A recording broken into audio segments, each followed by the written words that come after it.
नमस्कार बंधुरा लुसिर रान्नाघरे सकल बंधुदेरके स्वागत। आजकेर आबार आमी चले एसेछि नतून एकटी रेसिपि निये। आजकेर आमी आपनादेरके निरामिष चाल पटलेर रेसिपि करे देखाबो। এই চাল পটলের স্বাদ হয় অসাধারণ। আপনাদের কাছে অনুরোধ রইল এই রেসিপিটি একবার ট্রাই করবেন। তাহলে চলুন বন্ধু রেসিপিটি শুরু করা যাক। আমি প্রথমে কড়াইতে বেশ কিছুটা তেল নিয়ে নিচ্ছি।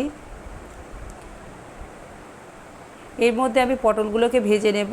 পটলগুলোকে আমি খোসা ছাড়িয়ে আধখানা করে কেটে নিয়েছি। এটার মধ্যে আমি কিছুটা লবণ আর হলুদ দিয়ে ভালো করে ভেজে নেব।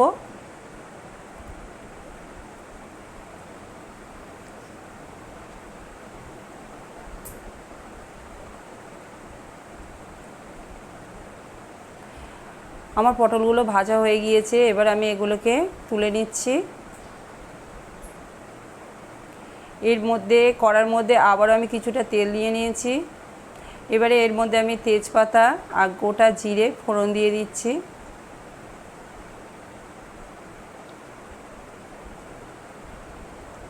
ফোড়নটাকে নেড়ে নিয়ে আমি এর মধ্যে কিছুটা গোবিন্দভোগ চাল দিয়ে দিচ্ছি।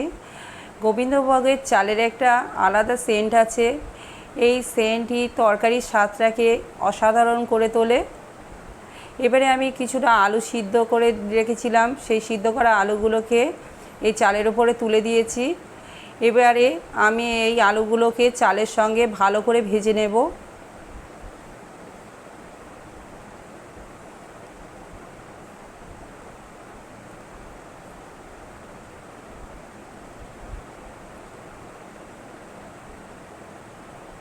আলুগুলোকে ভেজে নেওয়ার পরে এবারে আমি এর মধ্যে কিছুটা আদা বাটা দিয়ে দিচ্ছি, কিছু টমেটো কুচি দিয়ে দিচ্ছি, পরিমাণ মতো চিনি দিয়ে দিচ্ছি, পরিমাণ মতো লবণ দিয়ে দিচ্ছি, হলুদের গুঁড়ো, লঙ্কার গুঁড়ো আর কিছুটা কাশ্মীরি লঙ্কার গুঁড়ো দিয়ে দিচ্ছি।